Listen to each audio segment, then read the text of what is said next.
नमस्कार दोस्तों। तो कैसे हैं आप लोग? आशा करता हूँ सब अच्छे होंगे। मैं हूँ आपका होस्ट और दोस्त अर्जुन सिंह। आपके लिए लेके आता हूँ अमेजिंग फैक्ट्स अबाउट कनाडा। तो आज की वीडियो भी कुछ ऐसी होने वाली है, मज़ेदार तो इन्फॉर्मेशन से भरी हुई। तो प्लीज़ वीडियो को स्किप मत कीजिएगा, एंड तक बने रहिए ताकि आप कोई भी जानकारी स्किप ना कर सकें। तो आज मैं आपको बताऊंगा, उससे पहले एक छोटी सी रिक्वेस्ट कि आप अगर चैनल पर नए हैं तो प्लीज़ चैनल को सब्सक्राइब कीजिए, बेल आइकन को प्रेस कीजिए, लाइक और शेयर कीजिए ताकि मैं आपके लिए इन फ्यूचर ऐसी अच्छी अच्छी वीडियोस लेके आता रहूँ। तो पीएनपी क्या है? PNP is a provincial nominee program. तो उससे पहले आपके लिए ये जानना बहुत ज़रूरी है कि जो कनाडा है वो काफ़ी बड़ी कंट्री है।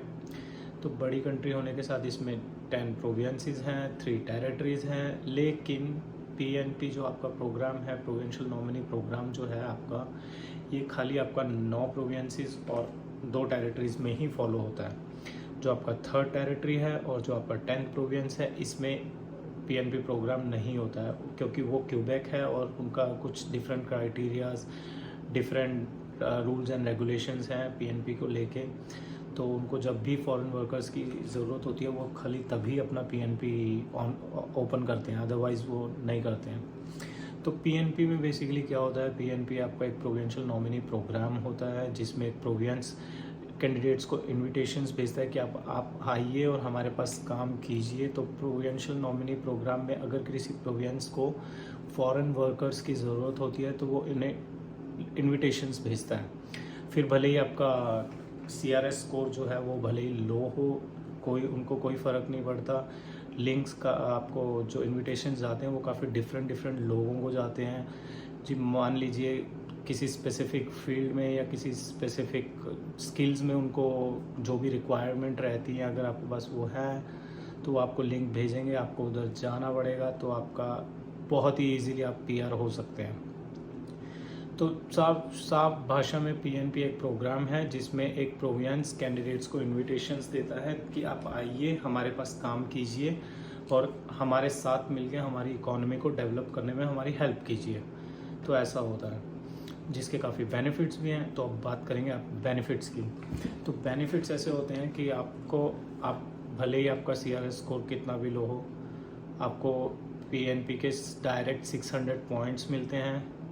फिर अब अगर आपके पास में पीएनपी नहीं है और आप किसी ऐसे प्रोविंस में जहाँ पे आपका सीआरएस स्कोर भी आप मीट नहीं कर पा रहे हैं और आप फिर भले ही आप 777-8 बैंड ले आइए, तो उससे कोई फ़र्क नहीं पड़ता है। तो पीएनपी एक बहुत ही अच्छा प्रोग्राम है कि जिसके थ्रू आप डायरेक्ट पीआर ले पा सकते हैं। एक्चुअली स्टूडेंट्स जो कि डायरेक्ट 12th करके आते हैं, उनके पास में ईसीए जो आपका रहता है वो दिखाने को नहीं। ईसीए आपका एजुकेशन क्रेडेंशियल्स असेसमेंट जो रहता है आपका, वो आप नहीं दिखा सकते हैं। तो फिर आप भले ही आइल्स में 777-8 बैंड भी ले आइए तो कोई वो नहीं होगा, आपका कोई फ़र्क नहीं पड़ेगा। एट द एंड आपको प्रोविंस चेंज करना पड़ेगा और किसी ऐसे प्रोविंस में जाना पड़ेगा जहाँ पे आपको लो पॉपुलेशन हो और जहाँ आपको इजीली पीआर के चांसेस हों, या आपको लॉयर को पैसे देने पड़ेंगे, ऐसा कुछ रहेगा आपका।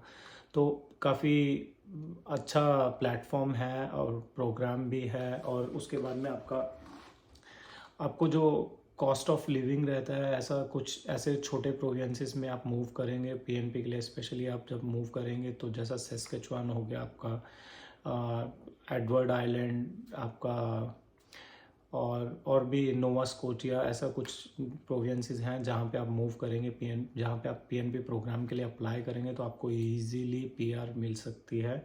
आपको डायरेक्ट 600 पॉइंट्स मिलेंगे, आपका कॉस्ट ऑफ लिविंग कम होगा। ऑफ कोर्स आपका जो मिनिमम वेज रेट है इन छोटे प्रोविंसेस में वो भी आपका कम रहेगा थोड़ा सा, बट आपको फॉर मेन टाइम आप अगर ऐसा सर्वाइव कर लेंगे तो आपको पीआर बहुत इजीली मिल सकता है। और एक बार आपको पीआर मिल गया तो आप उसके बाद में इजीली किसी और प्रोविंस में मूव हो सकते हैं।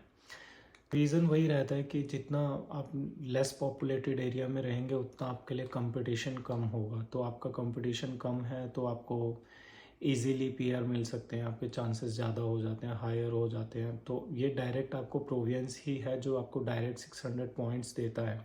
तो आपको पीआर के लिए तो कुछ लॉयर वगैरह का आगे पीछे घूमने की या उनको एक्स्ट्रा पैसा देने की तो कोई ज़रूरत ही नहीं है। तो बात करते हैं कि ये लागू कैसे हुआ। तो मैंने भी ऐसा ही एक वीडियो देखा जिसमें जो कि इमिग्रेशन से ही है, जो कि कैनेडियन आईआरसीसी के थ्रू ही है। तो जो उसमें जो सर्वे है वो ये बोलता है कि जो कनाडा की जो पॉपुलेशन है उसमें 15% से लेकर 20% तक जो लोग हैं वो काफ़ी एल्डर है, मतलब काफ़ी सीनियर सिटीजन हैं, आफ्टर लाइक अबव 64 एज वाले हैं। तो जो छोटे लो पॉपुलेटेड एरिया वाले जो आपके प्रोविंस है इनमें इनके नंबर्स बढ़ते जा रहे हैं। तो जो वो एक बैलेंस है उसका बनाने का कि एक इक्वली आपके एल्डर्स भी रहे, इक्वली आपके यंग भी रहे, वो बनाने के लिए ये क्या प्रोग्राम जो है आपका प्रोविंशियल नॉमिनी प्रोग्राम जो है आपका वो चालू किया गया, ताकि वो एक जो बैलेंस रहता है कि एक प्रोविंस के अंदर स्पेसिफिक जगह के अंदर सिटी के अंदर कि हाँ इतने इतने नंबर्स ऑफ एल्डर्स होने चाहिए या इतने नंबर्स ऑफ यंग होने चाहिए, तो वो बैलेंस मेंटेन करने के लिए इकोनॉमी को हेल्प हो उसके लिए इसीलिए ये प्रोग्राम चालू किया गया। तो आप इसमें अब बात आती है आप इसके लिए अप्लाई कैसे कर सकते हैं। तो अप्लाई करने के लिए बहुत ही सीधा सा आपका तरीका है। आपको कुछ नहीं करना है, आप जिस भी प्रोविंस में हैं उस प्रोविंस में आपको provincial nominee program provincial immigrant nominee program में जाकर आपको खुद को वहाँ पे रजिस्टर करना है और अप्लाई करना है। वो बहुत ही इजी है, आप जाके आईआरसीसी से या आप किसी अपने फ्रेंड की हेल्प लेके भी आप वहाँ अप्लाई कर सकते हैं।